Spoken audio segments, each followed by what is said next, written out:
This is the Can Crushers Wrestling Podcast. The following contest is scheduled for one fall. Let's go nuts! It's Jimmy Nuts! Drive out with a car! With your hosts, Mark Martinez. Remember, just because you're trash doesn't mean you can't do great things. And the English Professor. It's called a garbage can, not a garbage cannot. Hey, this is former WWE superstar Duke, the Dumpster Drosy, and you are listening to the Can Crushers Podcast.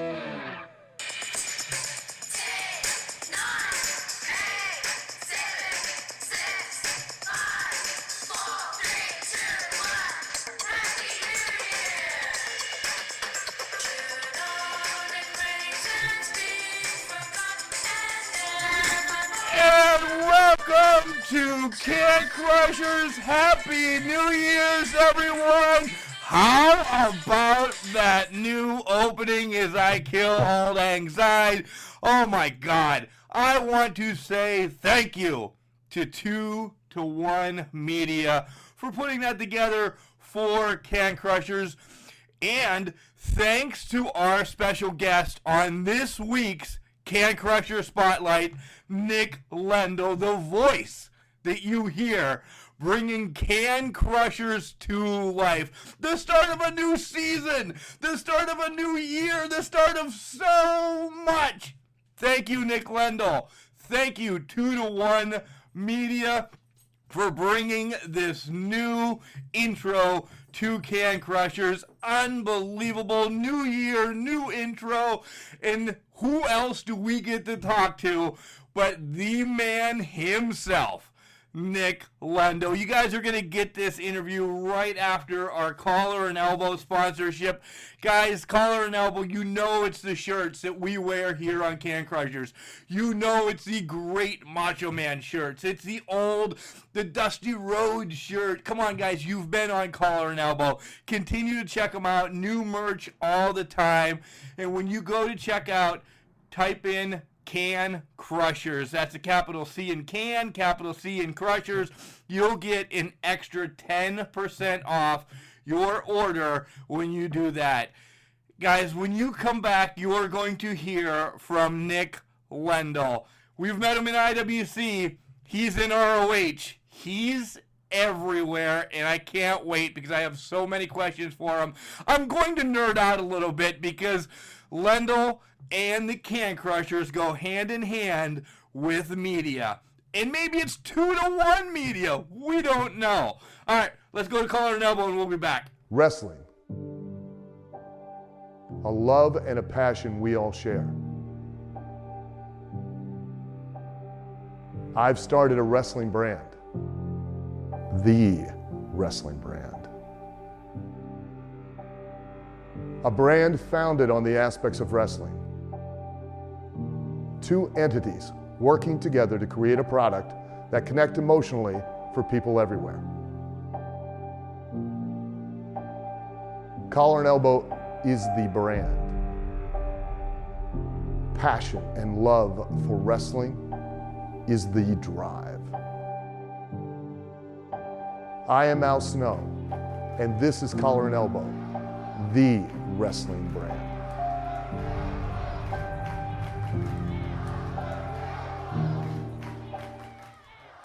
And welcome back to Can Crushers. I'm elated to have this guy coming on the show right now because I'm a nerd. I would rather go and watch him and the other announcers there, just listening to how they bring out the wrestlers and listening to stories from backstage and everything. But I'm also excited that Nick Lendl is now officially on Can Crushers every freaking week.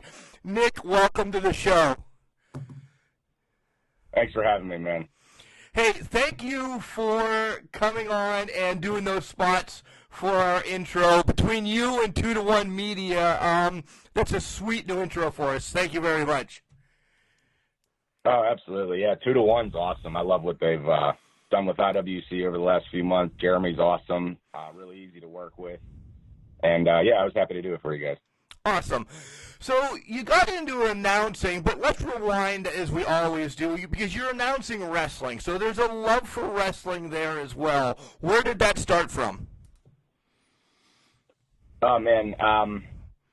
Growing up, here in Pittsburgh, I had a friend, and his name was Brian. I still talk to him today, and he just started talking about wrestling. He was in it, way before I was, and just playing with his wrestling figures, and just it was on in the background of his house sometimes. And then I remember one night we sat down and we watched WrestleMania 14, which was Kane versus The Undertaker, Austin versus Michaels. Really the start to the Attitude Era there, really, in a sense, with Austin winning the title. That was the first wrestling show I saw, and from there that's what I want to do. And ever since then, Brian's got in and out of wrestling. I've gotten in and out of wrestling 10, 15 times over the years, and I've just stayed in it.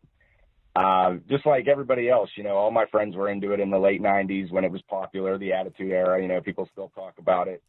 Austin, The Rock, Mick Foley, DX, all of my friends were into it. And then as the 2000s, went on, 2000, 2001, 2, 3, all my friends kind of fell out of it, and I was still the kind of the lone wolf there, always, and I never got out of it, obviously. So you brought up a plethora of names, but the first thing I actually thought of, you said you were playing with wrestling figures. Were they the Hasbros? Because you're too young for the LJNs. Were they the Hasbros, or were they the new Jack ones? No, they were the bone-crunching Jax figures. Yeah, I thought so. This is like 97, 98-ish. So I would have been 6, 7, and I remember he had Farouk, and he had The Undertaker and Savio Vega and Flash Funk, which was my favorite, just probably because of the way he looked. But the figures are really what turned me on to it. What was this? Because I had seen Ninja Turtles and Power Rangers, but this was obviously different.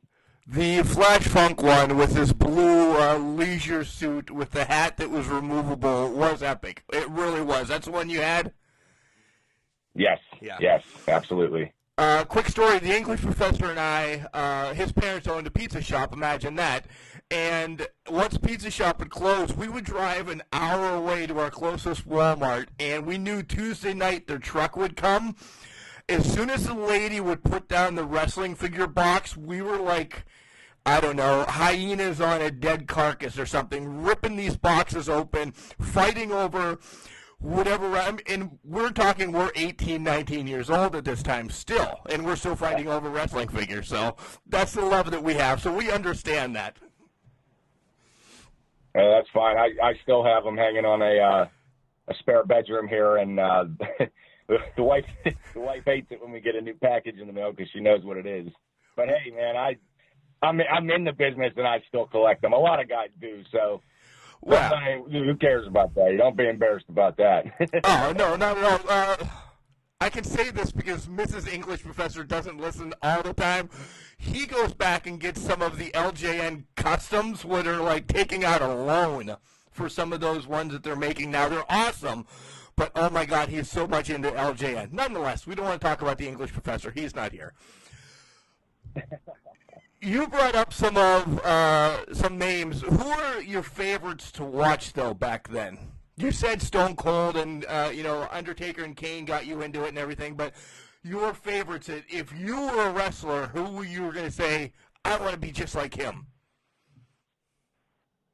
Back then, I liked X-Pac. X-Pac was probably my favorite back then. I liked Austin, The Rock, Mick Foley, whatever, but X-Pac was my favorite because X-Pac was on the smaller side, and I mean now in 2019, 2020, being smaller is almost the norm. There's smaller guys more so than big guys, but back then it was not the norm to be the size of X-Pac and be on TV every week. So, and growing up, I was always on the smaller side. So I think that was a big connection I had. So back then it was X-Pac. I like Edge a lot, Edge and Christian. And over the last, number of years, I like watching Dolph Ziggler a lot. So those are probably a handful of my favorites over the years, definitely. I can see you now, talking to you off air or talking to you at IWCs or anything. I can see you as X-Pac or the 1-2-3 Kid. I can see that you got into the crotch chops a lot, didn't you? Yeah, there was my 8th birthday party, actually. I'm born in July. My parents have a huge in-ground pool. So every year for my birthday, we would have a pool party. And it was my 8th birthday, 1998, and all the families there. And I remember, all the kids are lining up to do their splash into the pool, their cannonball, their flip, whatever. And I ran, and while I was in the air, I did the crotch chop, and I yelled, "Suck it." And my grandfather was there, and my aunts and uncles. And my mother was so embarrassed. She took me by the hand and gave me a scolding in the house, and then I had to go out. And one of the most embarrassing moments of my life at my birthday party, I had to apologize to everybody. They took everybody, in the pool and said, hey, stop, and everybody got quiet, and I had to stand there on my birthday and apologize to everybody because, my 8-year-old self told everybody to suck it. That's awesome. I knew there was a story there. Once you said X-Pac, I'm like, oh my God, there's a story there that he just needs to tell. That's unbelievable. So what?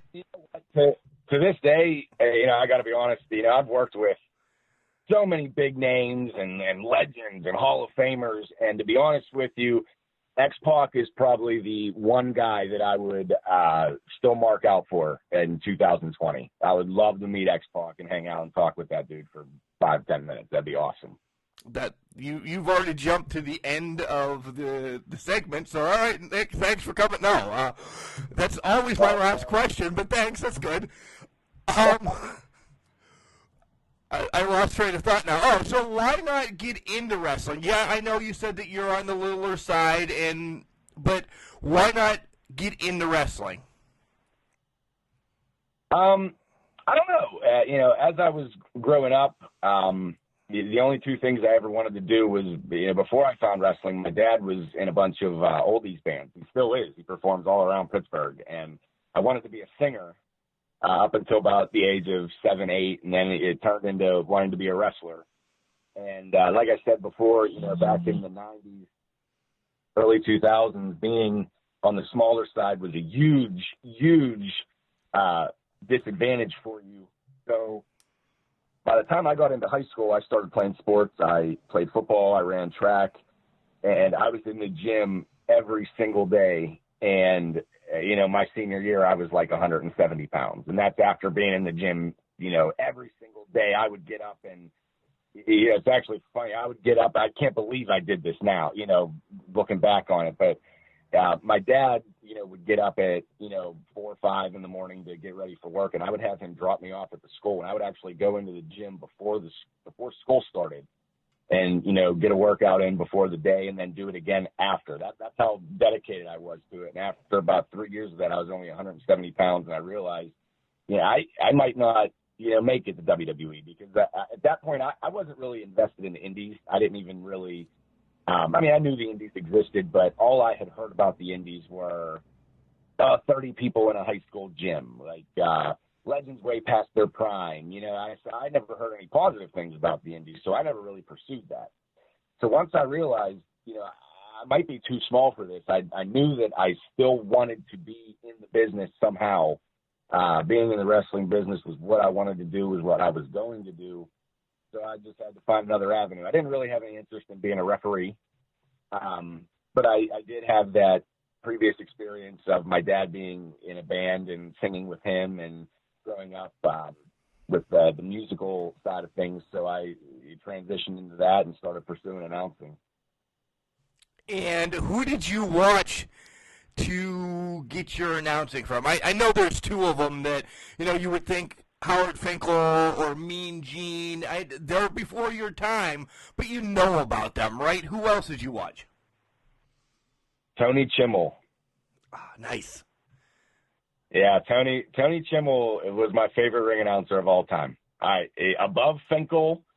I don't know why. Obviously, you talk to anybody, they'll tell you Howard Finkel's the best of all time. But to me, it was Tony Chimmel. I don't know why. And if you listen to me announce, I have my own style, but a lot of my early announcing before I kind of developed my own style was, side by side, you could do Tony Chimmel and me, as who I started my announcing for. And it wasn't until really I got to my Ring of Honor tryout that they actually told me, they said, you know what, you sound good, but you sound like Tony Chimmel. You need to develop your own style. You need to develop your own voice, per se. And that's when I started working on that. But, 2016, 2017-ish, my announcing was totally just Tony Chimmel. Rip-off. And let's talk about those rip-offs in 2016. Your first gig. I don't know for sure, but was it IWC was your first gig? Yeah, IWC was my first real event that I worked. I had the experience at the WWE Performance Center where I announced a couple matches. I announced Liv Morgan and Billie Kay and Peyton Royce and Ty Dillinger at the Performance Center. But from there, the first event I was actually booked on, it was IWC. I had actually after my visit at the WWE Performance Center, I had gotten some feedback on my Twitter or whatever, and IWC reached out to me and wanted me to come in and do some work for them. And it was that following, it was actually supposed to be January, Reloaded. However, that year, it was the year that Reloaded got postponed. It was a snowstorm from hell. Yeah, it was horrible. Yeah. Yeah, Billy Gunn was booked on the show, and I was all pumped, because Billy Gunn was there when I was at the WWE Performance Center. He was one of the coaches there, so he watched me announce. And then the day that Reloaded was supposed to be was my dad's birthday. So I said, man, this is just fate. Like, the way this is happening, it's my dad's birthday, and Billy Gunn's going to be there. Like, and then, of course, the whole deal, it got postponed, and that didn't happen. So my first event was actually Proving Ground. Yes. Rural Valley in 2016 was my first IWC event. And as it turns out, I was all ready to ring announce. I had so many notes because I just wanted everybody to think I was good. So I had so many notes. And then about 2 hours before I headed on the road to get there, I got a message from Justin Plummer asking me if I could fill in on commentary instead, which is a whole different beast in and of itself. And Joe Dombrowski will tell you. But so the first night I went in cold on commentary. And I got a lesson in live commentary for sure that night.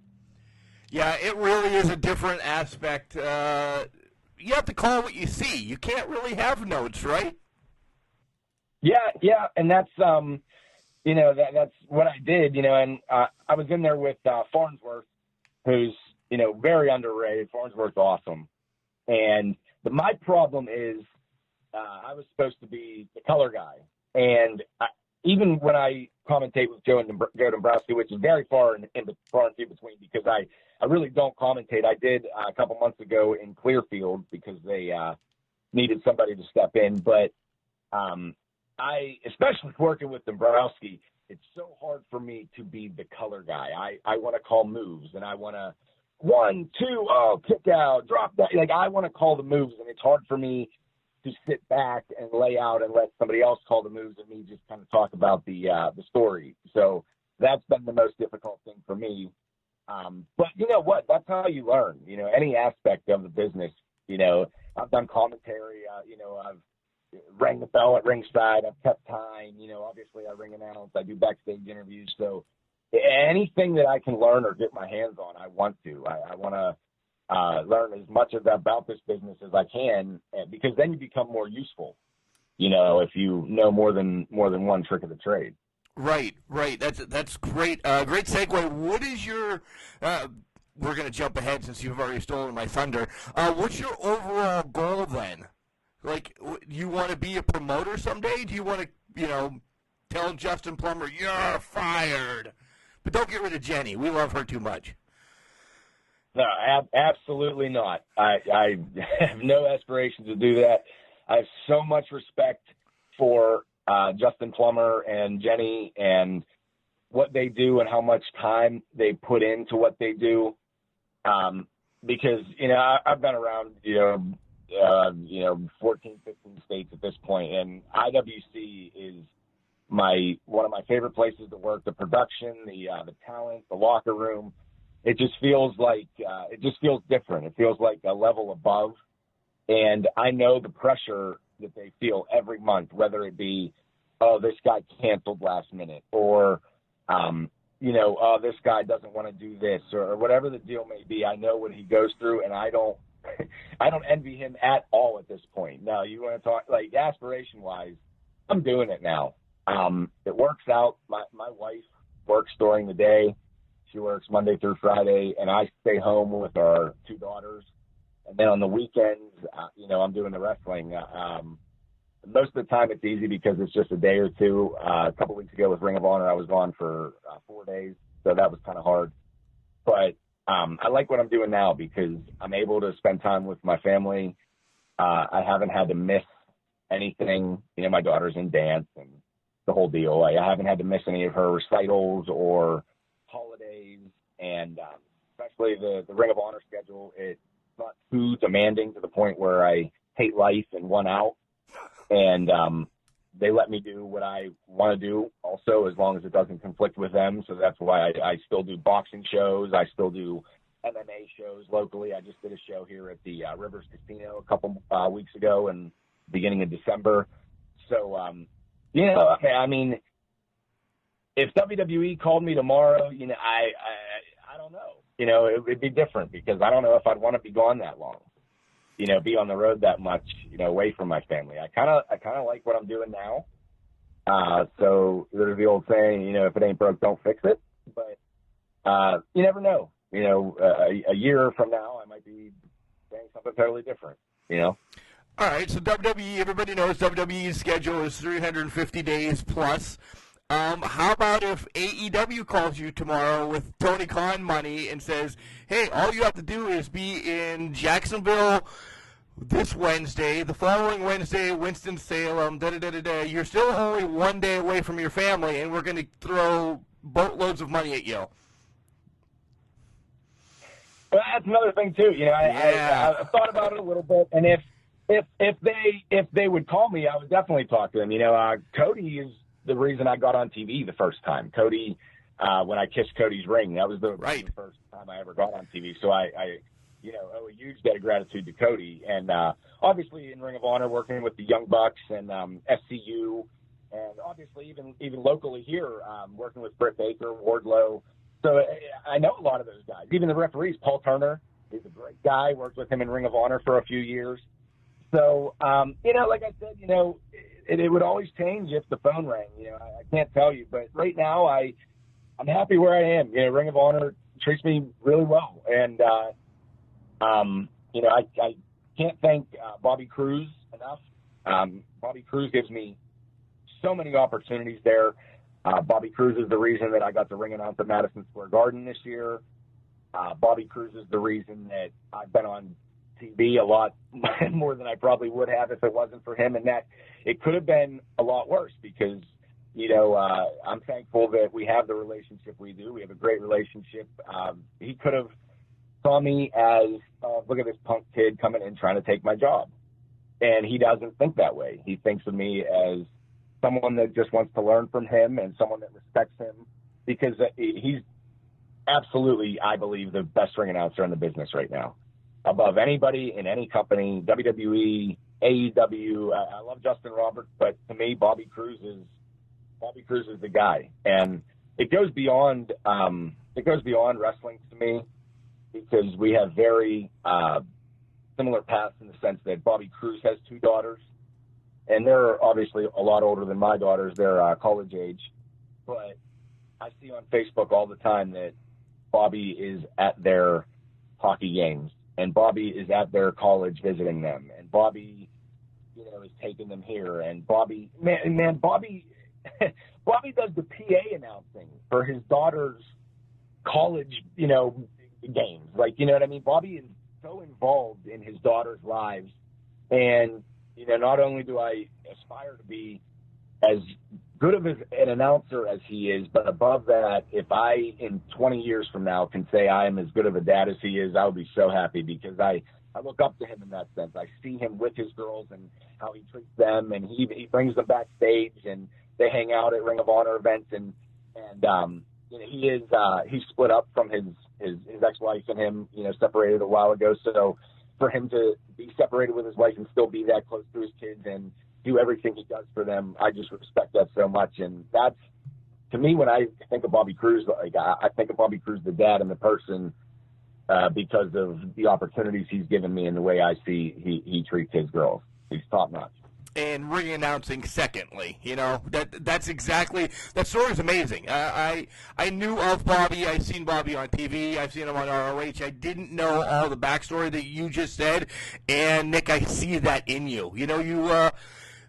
We're friends on Facebook. Let's break that down. We're friends on Facebook. We like stuff. We talk here and there every once in a while. But you, your wife, and your kids, the pictures that you put up, you are a family man. Wrestling is second to you. You are a family man that, those girls always come first in your eyes, and you can see that at any time that you talk to you. So to hear you say that now about Bobby is unbelievable. I like him a little bit more now because I know you. Yeah, and they're the reason that I keep going, because to me, growing up telling everybody I want to be a ring announcer for pro wrestling, I'm going to be in a wrestling ring announcing, a lot of people laughed at it, and a lot of people told me that it would never happen. It wasn't all negative, obviously. There's just as many people that told me I could do it and I would do it as there were people that told me I would never do it. But for me, I work with one of the biggest companies in the world. I've gotten the opportunity to travel for the last 4.5 years to multiple states, countries, and I've gotten to ring announce in the middle of the ring at Madison Square Garden. So to me, it's like I've done it. I've lived my dream. I am living my dream. But to me, my daughter's about to turn 6. When she gets to the age that she decides that she wants to do something and she decides that she has a passion for something, I want her to be able to look at me and say she can do what she wants to do because her dad went after his dream and accomplished it.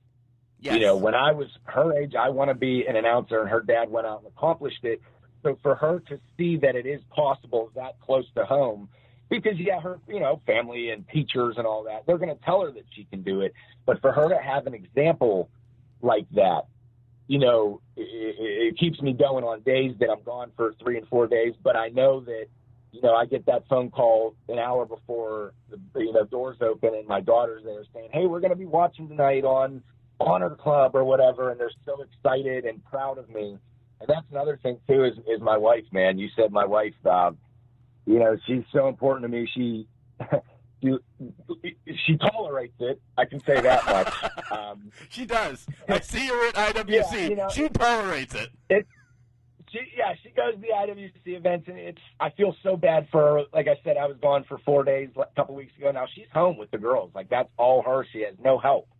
So, my parents help out. Her parents help out. But for the most part, that's her. And I honestly feel like the reason that she tolerates it so much is because I wanted to do this when we first got together. She's been with me before I started any of this, when I was still aspiring to just stand in a wrestling ring and announce one time. She was there when I got a letter back from so-and-so company telling me I wasn't ready, or, so for her to see me doing it and seeing me live that dream, it's different to her. Whereas I feel like if we got together now, I feel like if I just started a relationship now, it'd be so hard, and I feel like a lot of guys go through that. You get in a new relationship with somebody, and this weekend I'm going to be gone all weekend. Oh, hey, I want to take you to meet my parents next Saturday. We're doing. Oh, sorry, I'm going to be in Ohio. Right. Oh, hey, my parents are having this on Sunday. Oh, sorry, I'm going to be in Indiana. after a while, they're going to say, you know what, this isn't working. You're never around, you know. But for her to be with me beforehand, I think is a big reason why it's working, you know. She's awesome. Yeah, on that aspect, Nick, I think you outkick your coverage. I love you, but I think you outkick your coverage on that one because your wife is a sweetheart. Oh, well, thank you. I'm gonna have her hear you say that. Good. Give her a little stroke of the ego. Yeah, there you go. Let's rewind though and actually talk about your WWE experience. Are you allowed? Is that okay? Oh yeah. That was all me, man. Yeah, I had obviously reached out to WWE many times about announcing, and I had always been told, we're not looking for announcers, whatever the deal may be. But when I got out of college, when I graduated, that was the first thing I pursued. Like looking back on it, I never pursued the indies. I never really thought about it. And I waited until I graduated from college because I met Justin Roberts one time at a WWE event, and I hung out until the end, and I made my way down to ringside, and I got his attention and just said, hey, man, I really want to be a ring announcer one day. What do I have to do? And he told me, he said, WWE will not even look at you if you do not have a degree in, either communications or journalism, broadcasting, some form of, media. I said, oh, okay. So right then I knew, okay, I'm going to college for communications. And the day I graduated, I got a demo made, and it looks terrible because I'm standing in front of a blanket with an unplugged microphone, and just looks terrible. But I started sending out demos to WWE, Impact, and Ring of Honor. And I only heard back from WWE, which is, shocking. Ironic to look back on it. Yeah. So anyway, WWE had responded and just kind of said, we're not looking for announcers right now. But, never heard anything back from Impact, never heard anything back from Ring of Honor, which is funny now. Quick sidebar, at Final Battle in Baltimore a couple weeks ago, Cheeseburger, who, Ring of Honor guy, pulls me aside and says, hey, man, I got to show you something. And I'm thinking, oh, man, what is this? Because he has that look that, I'm about to get ripped on by the whole locker room here because everybody's looking and they have this face like something's about to happen. So he pulls out this picture, and it's all these headshots of me and these DVDs and these resumes. And he said that they had gone through a box of old resumes that they had never opened at the old ROH dojo. And they found all my demos. Oh my God! They saw my name on it. So they opened it, and this is like 2013 when I had no experience. These headshots are terrible. So I can't believe. Yeah, I said to them, I said, man, I wouldn't have called me back. It's hilarious to see. Because I always wondered, why did I never get a call back from Ring of Honor? But there was my answer. But anyway, so. The Performance Center had just opened in Orlando. This is 2013. About 2015 was whenever they did what was called an all-access tour. And I got an email just saying that what they were going to do is they were going to actually sell tickets to tour the Performance Center in Orlando. So and it was limited to 25 people, and it was $2,000 to tour the Performance Center. That's unbelievable. But I said, yes. So I'm reading it, and I'm reading what it says, and it says that after the tour of the Performance Center, there's going to be a live Q&A with WWE executives and the NXT staff and the coaches and everything. So I read that, and like a light bulb just went off in my head. And I said, if I can just, in that Q&A, if I can just get their attention and tell them I want to be a ring announcer, what do I do? That was it for me. So I waited, and I sat by the computer hitting refresh every 10 seconds because it was limited to 25 people. And when that time hit that the tickets went on sale, I went right on. I paid the $2,000. I flew myself and my wife to Orlando. We actually stayed there a couple of days, went to Disney, made a Disney trip out of it. And when I went to the Performance Center, turned out that for the people that were there, they were going to put on a live event for just the 25 people that had paid to tour the Performance Center.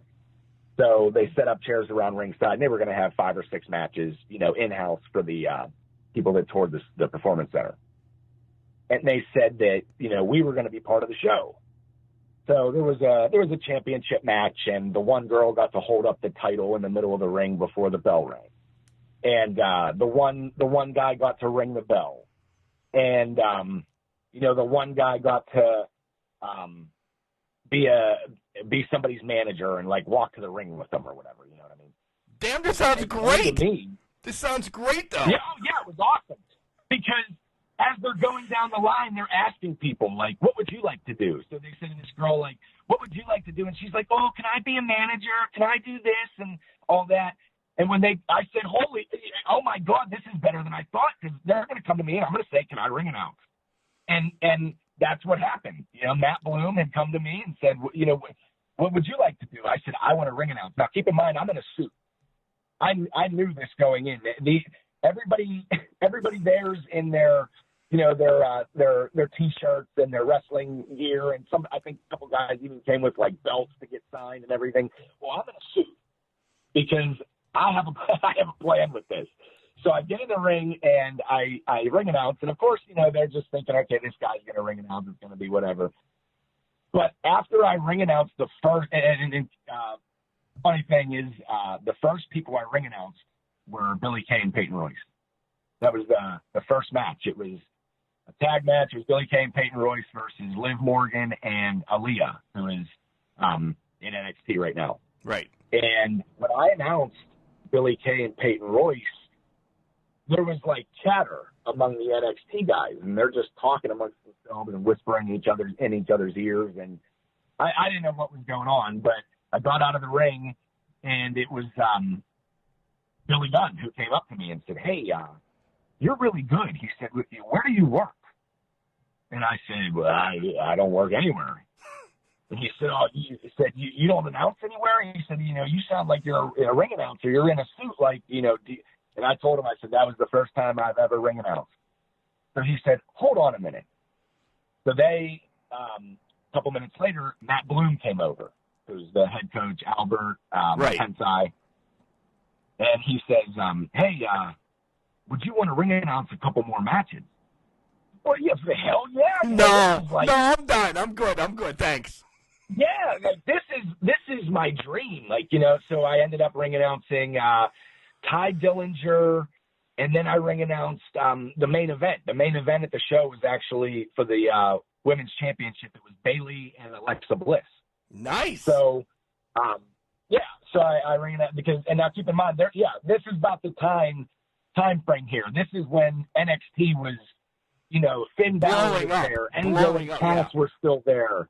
This was, the heat of NXT at the time. So I get out of the ring, and they move on to the next session, which is kind of like a photo op. You can go get pictures and whatever with the wrestlers. And I'm talking to Matt Bloom, and he tells me, hey, kid, you got something here, and I told him, well, this is what I want to do, because you got to think, Mark, that could have went one of two ways. They could have either, which is the way it went, which was awesome. They thought to themselves, holy hell, man, this kid paid $2,000, flew himself to Orlando just for the opportunity to be seen, just for the chance to maybe ring announce.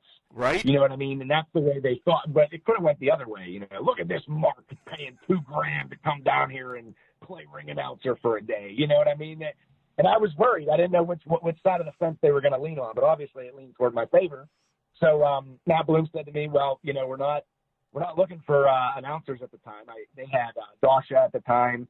They had Greg Hamilton. I think they might have even hired Mike Rome by this point.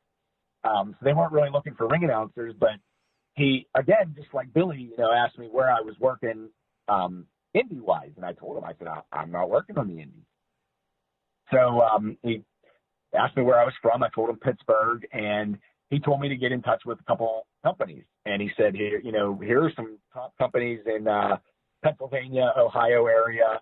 And I looked into IWC, and I got a couple emails from Justin Plummer about being interested in using me. But what's funny was, that the only time I had ever announced was at the Performance Center. So the demo and the pictures that I had sent to Justin Plummer were of me in a WWE ring with a WWE microphone, and then 30 seconds of me announcing Alexa Bliss and announcing Bayley. So when Plummer saw this, Plummer thought that I had been in NXT, and I either had been released or whatever the deal was. And I'll never forget, I've told this story so many times. Plummer said in the email, "Yeah, I definitely want to use you. You sound great. You look great." He said, "The only problem is I'm not going to be able to pay you what you were making in NXT." I was paying them, Plummer, to do this. That's what I said. I told him at the time, well, I'm not worried about money. I just want an opportunity. But, I'll never forget Plummer, man. Plummer gave me my opportunity, and, I definitely would not be where I am today without Plummer giving me that platform to, be seen. So your promos and your headshots and everything are from the company that you want to work at, the granddaddy of them all. That's unbelievable. I love that story. I love that they took everything for you, and now you're coming back down to the Indies. And I don't mean it like you're just coming back down to the Indies. You know what I mean, right? Oh, yeah, no, I get what you mean. And you know what? To be honest with you, I wouldn't have traded this run that I've had for a drop of the dime contract with WWE. But, right. Back then, obviously that's what I wanted. I was hoping that they were going to say, "You're so good that we want you. Like we're going to sign you right now." But if they would have done that, I would have missed out on so much. Obviously starting with IWC and Premier in Cleveland with Dombrowski and Ring of Honor and getting to Madison Square Garden. Like these last 5 years, I've learned so much. I've made so many friends. To where I wouldn't have learned as much, or if I would have been to WWE, I would have pissed somebody off. I would have done something wrong. There's all these unwritten rules, and you learn that on the way. And like I said, at the time, 2015, my daughter was a year old. Since then I've had another daughter, and my older daughter's almost 6. So. If I would have been signed right then, I would have missed so much. Like you said, over 300 days a year, I would have missed so much of my daughter growing up. And I got to see everything. And being home, I volunteered at their Halloween party, their kindergarten Halloween party. And I came in, they actually had take your parent to PE day at gym. Wow. And, which is weird. So you got to play dodgeball, and, I would have missed out on all of that. And like I said, WWE is still, number one. You can't, no matter where you work, you can't say WWE is not number one. So if they called me tomorrow, I would definitely entertain the idea for sure. But like I said earlier, going back to a couple minutes ago, I'm happy where I am. Ring of Honor treats me really well, and I get along great with everybody. And I've made some really good friends in IWC, Ring of Honor, Premier. It's just that's what I'll remember when I'm all done is all that. So we've brought up Ring of Honor a lot. We've talked about Cheeseburger. We've talked about this. We've talked about that. And you've brought it up twice. And I've known you announced at Madison Square Garden. And that is anybody that's got a communications degree wants to do something there. What's your real feelings about that? I mean, unleash for a minute, because I went there 4 years ago to watch a Knicks game when they were so good. And I felt something just watching a Knicks game. You want to do something there. Have it be sweep the floor like you will ring announce. I want to do something media-wise there. It's just you want to work there if you're in communication. So gush on me a little bit. It's everything you said. You cannot describe it, because especially when I broke in, I just wanted to be in a wrestling ring and ring announce. And when I got to ring announce at the Performance Center, I thought that was it. I thought, I'm going to get this picture blown up. I'm going to put it in a frame and hang it in my room, and I'm going to look back on it and say that I got to do what I wanted to do. But I never would have dreamed that especially at the time, if you want to announce at Madison Square Garden, you have to be in WWE at the time. Right. WWE was the only company running there. And of course, breaking in, that's like huge bucket list. You know, for me, it was, you know, work with a big company, do WrestleMania, do Madison Square Garden. And you look at it, and to me, and I'm gonna explain, because I know a couple people listening are gonna jump on me before I get to explain. To me, I think ring announcing at Madison Square Garden is bigger than ring announcing at WrestleMania to me. Oh, by far. And I'm going to tell you why. Because to people that don't know anything about wrestling, if you tell them, yeah, I know this guy Nick, he's a wrestling announcer, the first thing they're going to say is, oh, for WWE? And then when you say, no, not WWE, no matter if I work for Ring of Honor, AEW, or the local indie that has 20 people, they're going to think it's lowball. They're going to think that I'm, you know, not at that level.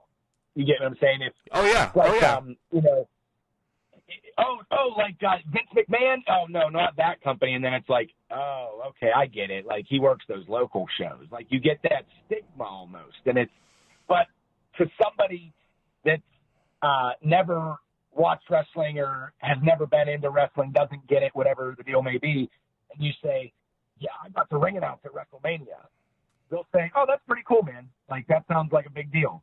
But Madison Square Garden translates to anybody. It's the epicenter. Madison Square Garden translates to those people that have never, ever watched wrestling, don't know what it's about, whatever. If my mother sees one of her, you know, lady friends from the neighborhood, and they say, how's Nick doing? And my mom says, well, he's doing really good. He's a wrestling announcer. And they say, oh, really? That's nice. And then my mom says, yeah, this past year he ring announced at Madison Square Garden. What? Are you serious? Madison Square Garden? Right. You know, it resonates with everybody, no matter, you know, if you're a hockey fan and you love the Rangers, or if you've seen Billy Joel there, or whatever the deal is, Madison Square Garden is the arena. You know what I mean? Like the movie about Elton John that just came out, Rocket Man, that came out this year. There's a big scene and there's a big shot of Madison Square Garden on the outside. You know, it's really the Mecca. And to me, and going back to Bobby Cruz is the reason that I got to ring announce there, because I was booked just as the live event host, which is what I do for Ring of Honor when Bobby is there. When Bobby can't do a show or whatever is when I am actually the ring announcer. But when Bobby's there, I do the live event hosting, which is when people come into the arenas, I'm on the microphone saying, you know, good evening, Baltimore, good evening, Philadelphia. And I run down the card as they're walking into to their seats. I plug the merchandise. I talk about, you know, things that have happened leading up to the event. I talk about who's going to be at the meet and greet, kind of just to, you know, pump them up, you know, get them ready for the event. So they're just not walking into, you know, low-playing music, you know. Dead silence, and, yeah. Yeah, and I thought going in, you know, I was booked for the show, so that was more than I could have asked for, because I was going to get to be in the middle of Madison Square Garden, walking around, talking to the fans. But it was the day before I flew down, Bobby Cruz texted me and said, hey, you got to give me a call a little later. And a lot of times when Bobby says that, it's bad news. You know, so I thought, oh, man, here it comes. You know, I'm going to get, hey, buddy, you know, they're not going to use you at Madison Square Garden. Or, hey, buddy, you know, sorry, they're doing this instead. Or they're going to, you know, whatever. But he said, hey, I just talked to Hunter, who's one of the officials in Ring of Honor, and he said, you know, we're going to give you the dark match in Madison Square Garden, the opening match. So I said, what? You know, yep, we're going to give you the dark match. So I'm elated. I get off the phone. I call my mom. I grab my wife. I'm going to announce at Madison Square Garden. Madison Square Garden. So it was the dark match, so it wasn't on the actual pay-per-view. But the best thing was the DVD came out 2 months later, and I'm looking, and on the back right there, DVD extra, you know, that match. Nice. That's on the DVD. So I have that forever. You know what I mean? So that's why I said, Mark, like, I'm going to keep going. You know, if AEW called me, I'd talk to them. If WWE called me, I'd talk to them, even though I'm happy where I am. You know, I would never say never, but if it all ended tomorrow, I'm okay. You know what I mean? I want to keep going.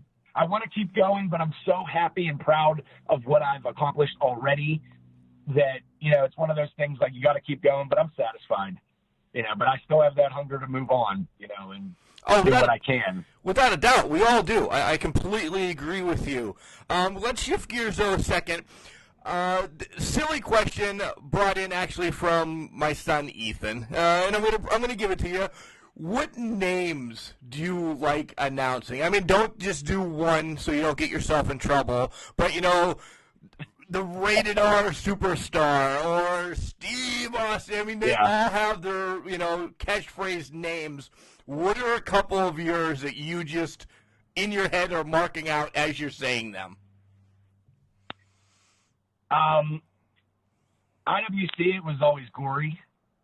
I really like announcing Gory just because of the way I would say it. I liked announcing Wardlow. I liked announcing the Koger brothers and Premier. There's just those, like, couple guys, you know, that when it comes out, like, if you just, after it, you say, oh, wow, that sounded good. Yeah. Like, you know, you have that in your head, like, oh, I like that. And, you know, I always got that feeling with Gory. I always got that feeling with Wardlow and the Koger brothers. I got that when I announced Kenny Omega, just because it was such a cool feeling, because Kenny Omega still is huge at the time, and he was on a Ring of Honor event. And when I announced him, the entire crowd said his name with me. So as they're announcing with you and holding it with you, like, that felt so great. You know, that was almost like, you know, that high giving you like, oh, the crowd's into it, you know. Another thing too is for championship matches, if, you know, the music dies down and you do the in-ring intros, there's no bigger compliment than seeing a wrestler in the corner physically get pumped up because of the way you are announcing them. There are so many times where I'll be in the middle of announcing somebody, and when I get to their nickname, you know, I just see them jumping in the corner, and, you know, you can just see their adrenaline's flowing, and that's because I'm keeping up the hype, adrenaline in the crowd. You know, I'm keeping everybody alive and everybody's into it, and that's a big thing, you know. And I'm obviously biased, but a ring announcer can make or break a big match feel, man. You know, if you have a blood feud and these guys are about to, you know, settle the score and the music dies down, and you have a ring announcer reading off note cards and talking like I'm talking to you now, you know, who's going to get excited for that? You know what I mean? And I get it also. You know, I say I'm biased, but I'm also not an idiot. I understand that a ring announcer is probably, you know, and this is coming from me, a ring announcer is honestly probably the most replaceable part of a show. You cannot put two guys that don't know how to wrestle in a match and tell them to go. You cannot put a referee in a striped shirt and tell them to go ref a match. A referee is so much more than just 1, 2, 3. It's communicating with the guys, you know, making sure the guys are okay. You know, the referee is so important. You can't just throw any guy in there with a ref shirt and tell him to ref. Same thing with commentary, as I've learned. Commentary isn't just sitting there and calling the match. You know, it's so much more. But if you got any old guy and put him in a ring with a note card and he physically read word for word what was said on that note card, nobody is going to leave that building thinking, wow, that ring announcer sucks. Maybe me. I would think that if I was in the crowd. I wouldn't have critiqued it before. You've heard me critique it before. Not on you. Not on you. But for the most part, hey, Mark, I've seen events where there aren't even ring announcers. Like, I've seen an event where, okay, this guy's music hits, he comes out, next guy's music hits, it comes out, and they just go. You know, so to me, it's a very important job, you know, but it it is one of those things where not many other people see it that way. It's part of my air quotes, the storyline. You know, the way that you tell the story to us is the way that we're going to react for the match. It is a must. Yep. It's needed part of the story. So, all right, a couple more questions, and this is where we'll get a little serious. You are now experienced. You have ROH, WWE, IWC, all the other indies under your belt, MMA, some boxing. And I'm going to bounce off that question here in a second. What do you tell the next little guy that says, Nick, I want to be just like you when I grow up? What do you tell him? It's got to be persistent, because there's a lot of peaks and valleys, you know, and right now still I'm not under contract to anybody, which is why I'm able to do anything I want as long as it doesn't conflict with my date.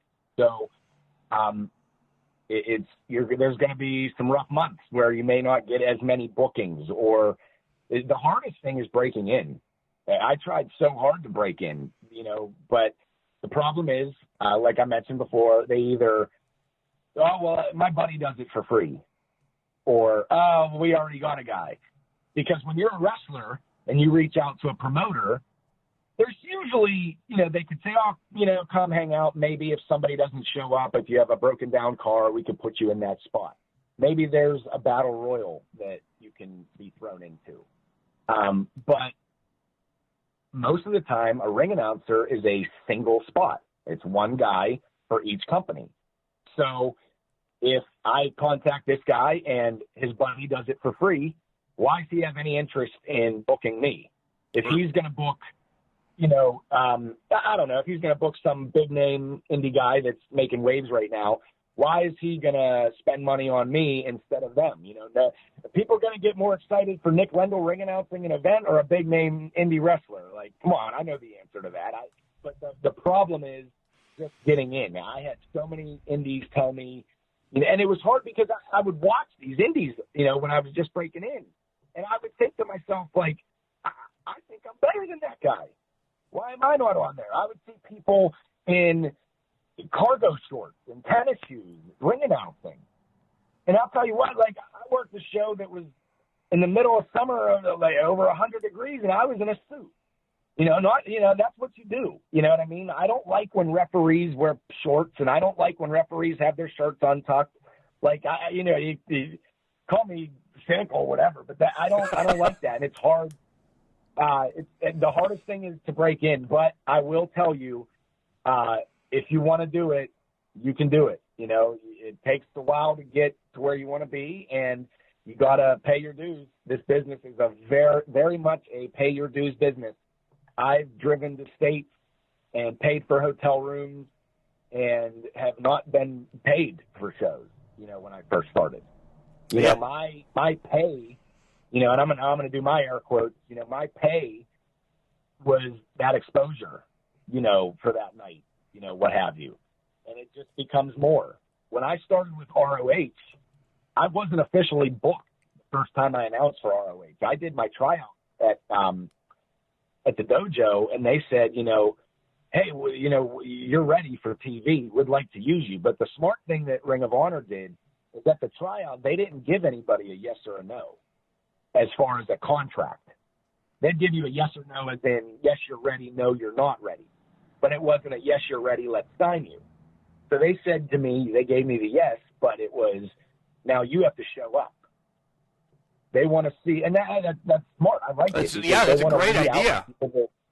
They want to weed out the people that don't want to be there.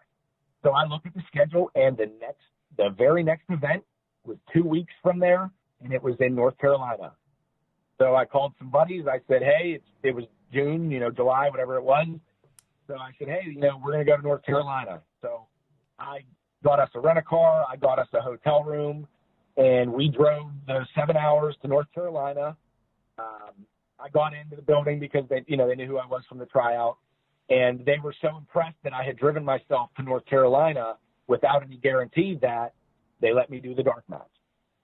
And, you know, at the end of the match, it was, you know, hey, good for you, kid. You know, I can't believe that you drove yourself all the way down here. Good for you. Now, I didn't get paid.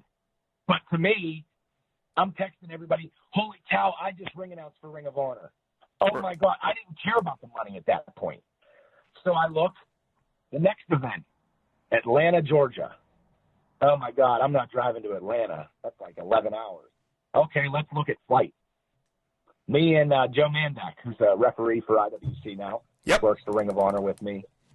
We flew ourselves down to Atlanta. You know, he got the flights, I got the hotel and rent-a-car. And we got ourselves down to Atlanta, showed up again, and that was the event where Cody needed somebody to kiss his ring. They needed somebody that was well-dressed, that was unknown, to kiss his ring for this spot, and that was me. So I got to be on TV.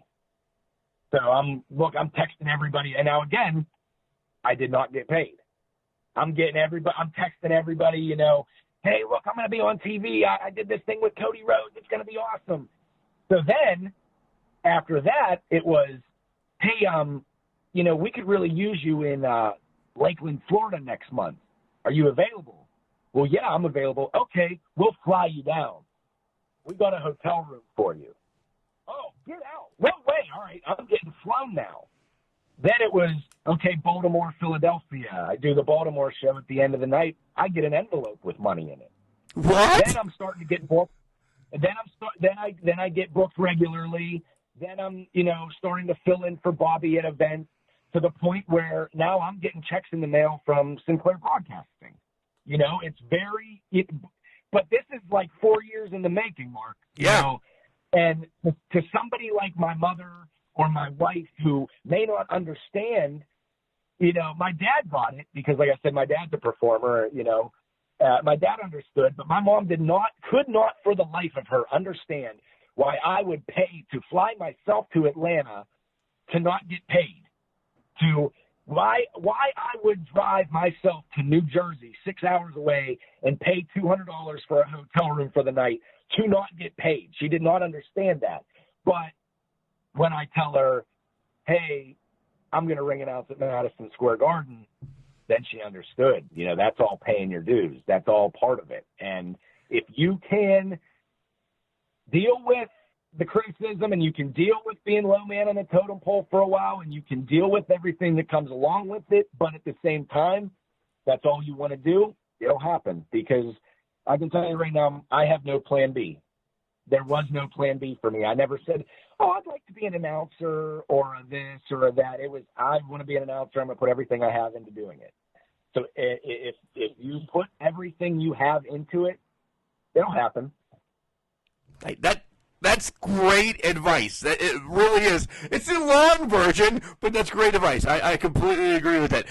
We didn't talk about your MMA or boxing career, so let's touch on that quickly. I know the time's coming close, and the gal should be waking up, and I don't want to get you in trouble. I don't want to get myself in trouble because your wife will see me at some point, and I'm staying out of that. No, that's fine. She knows I'm long-winded. She'll blame it on me anyway.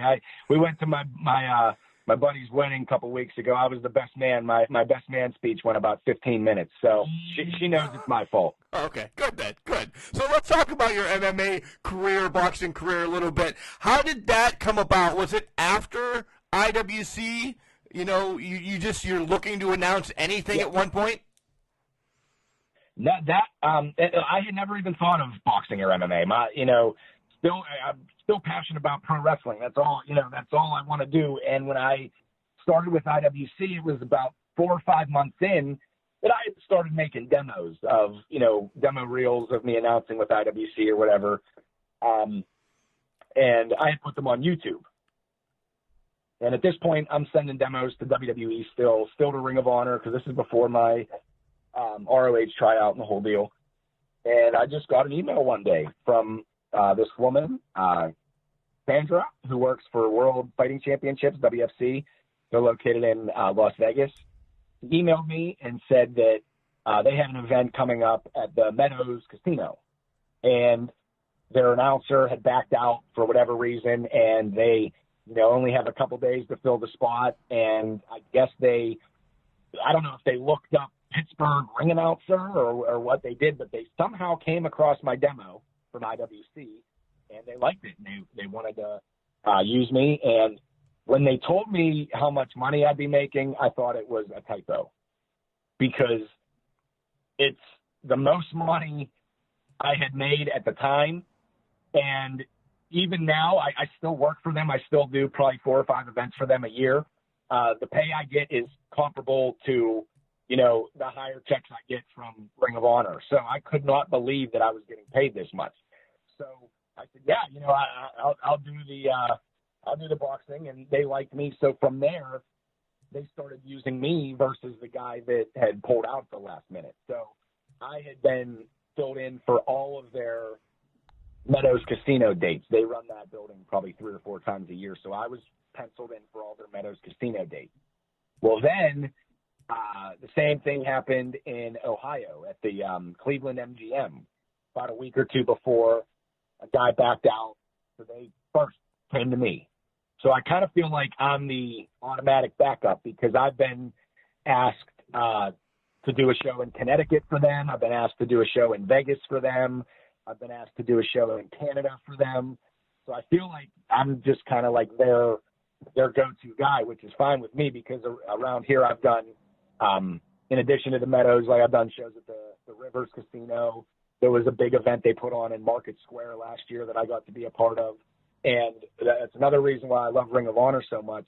They never tell me I can and can't do this. They as long as it doesn't conflict with them, they're okay with me doing boxing. Hell, I even think they let Bobby do an indie show a couple months ago, because it was in his hometown or whatever the deal is. That's great. That's it sounds like ROH is, no disrespect to WWE or AEW, IWC, ROH is the company to work for. It fits your schedule perfectly because, as you said a little bit ago, you get the girls, you get your wife, you get to have your dreams, you're raking in the money, so it's just working out perfectly. That's awesome, Nick. I'm glad to see the growth. From the very first hooving ground until now, I've been there. IWC has been a home for Can Crushers, and we love you, and we're proud to have you now on our intro every week. So thank you. Oh, absolutely, man. Sorry I ran a little long. I'm a little long-winded. Everybody will tell you. So. Oh no! Wait. Sorry if you got to cut some of this out. No, nothing's getting cut out. This has been great. Finally, the final question. I always ask, dream match, this or that. I'm not going to ask you where, because Madison Square Garden has been off the table now. Boom. You can't tell me where. In history or looking forward, what is the match that you've always wanted to announce? I've always wanted to announce The Undertaker at WrestleMania. So I don't think that's probably in the cards. He's probably winding down here, but hey, they've been saying he's winding down for the last 10 years, so who knows? It could happen. But it doesn't matter if to me, it doesn't matter if it's the last match, the first match, if there's a championship, whatever. Just to me, to announce The Undertaker at WrestleMania, that would be the end all for me, to announce at Madison Square Garden and then to get to announce The Undertaker at WrestleMania. Those are the bucket list items right there. What if it's a Saudi Arabia Undertaker match? Would you go? If WrestleMania is in Saudi Arabia, maybe. They're forcing me to. That's a no. That was a quick no. The way that you answered that, you're like, I'm not sure. So, no. Undertaker, yeah, that's probably be one of the big ones on my bucket list too. Undertaker, but as we said, he's winding down. Nick, tell everybody where they can find you on social media and what else you have going on here in the near future. On Twitter, it's just my name, at Nick Lendl. I'm on Facebook as well. Instagram, Nick Lendl Announcer. See what I have coming up here. I'm off for another week or so here, actually. I had a nice little break from being on the road. I start back up again January 12th. I'll be at Premier Championship Wrestling, Turner's Hall in Cleveland for New Year's Revolution. And then the following Saturday, I'll be back at home at court time with IWC for Reloaded, and looking forward to seeing the surprises. Every year I bring my wrestling shoes and my shorts in case my name gets called into action, but it hasn't yet. Last year Kitch got the call, so Yeah. you never know. But definitely hoping not, but I'm always ready. You have to say that that's got to be one of your favorite events, just the surprises all the time. Well, yeah, because a lot of the time, too, we don't even know. A lot of the time we're kept in the dark. And that's how I like it. Yes. I don't like knowing what's going to happen. I like, when everything happens organically, I think it works out so much better. There's a much better feel to it across the board. So, Nick, thank you again for spending about an hour with us. And you're awesome, man. Oh, I appreciate it, Mark. We'll talk to you guys soon. Thanks for having me. Man, I'm not sure what story I like better. The WWE Performance Center announcing the Iconics or being able to announce at Madison Square Garden. You heard me mark out as much as I always do, but it's more. It's about production. That's what Nick brings to the show, production, and he tells a story in the ring to get us excited like I talked about.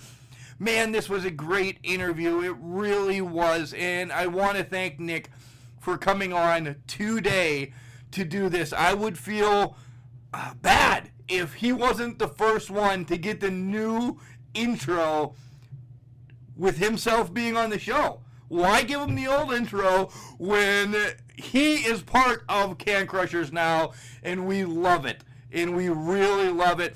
Guys, 2-to-1 Media. You've heard Jeremy before come on, and they have so much that they have to offer as well. Let's give them some props as well. If you're looking for a podcast intro, he's there. He can help you out. He also does multi-camera live streaming of any event. He's got video podcasts. He's got drone photos. He can fly a drone around over your podcast. Maybe I should have him do that. Jeremy, let's get that in the budget somehow. That as I'm doing the podcast, you're going to fly a drone in my studio. We can make that happen somehow, don't you think? But no, these guys can do everything. Live events. Look, they're all over IWC. You see the cameraman all over getting great shots. If you haven't seen those great shots, go to the IWCnetwork.com. For only $9.99 a month, you get a history all the way back to 2012. That's 8 years now, because it's 2020, you sons of bitches, and I'm so excited about that. You get their live events as well in that package for $9.99. Reloaded, that Nick and I just talked about, January 18th.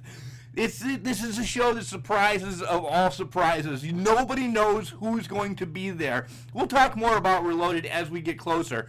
But 2-to-1 Video is the one putting everything together. From the cameras to the production to everything. They are there doing it for IWC. Check out them online, 2-to-1 Video, 2-to-1 Media online as well, to see that, Jeremy said he's done weddings and he's done this, he's done that. It's all on their website, guys. Go back and listen to our interview with Jeremy about what he does. We give him the props. So him and Lendl working out to do our intro, throwing in some of my favorite things like Jimmy Nuts, a Rhino Gore. The downfall is Justin Plummer's always on the show now, too, saying, Jimmy Nuts, Jimmy Nuts. But this was a great show. Let's reverse it back to Lendl. Nick, thank you so much for doing this for us. And, guys, there's a lot going on in 2020. January is booked already with what interviews coming up. You'll hear some people you know.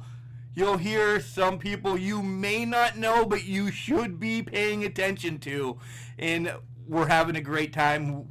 So if you guys want to get on the show as well, cancrusher69@gmail.com. Reach out to us. Hit up us on Facebook or Instagram, Twitter, however you want to. We're there for you. We're going to be bringing people worldwide now on Can Crushers. A little bit of a teaser as Yeah, there's some people across the ocean that said, hey, we want to be on Can Crushers, and we're going to make it happen. Guys, you know you can find us on Spotify, iTunes, Stitcher, anywhere there's podcast, we are there. iHeartRadio, we're there. Search us up, and we're there. Guys, be on the lookout for a very special show coming to you this Saturday. I'm so excited about it. I can't give you the details yet. You're going to have to wait to see what it's all about. But it's a retro show. Do you get it? Maybe? Maybe not? Just pay attention Saturday as the Can Crushers might be going retro. And remember, just because you're trash doesn't mean you can't do great things. It's 2020, baby! It's called a garbage can, not a garbage cannot. Pay attention Saturday. Big news.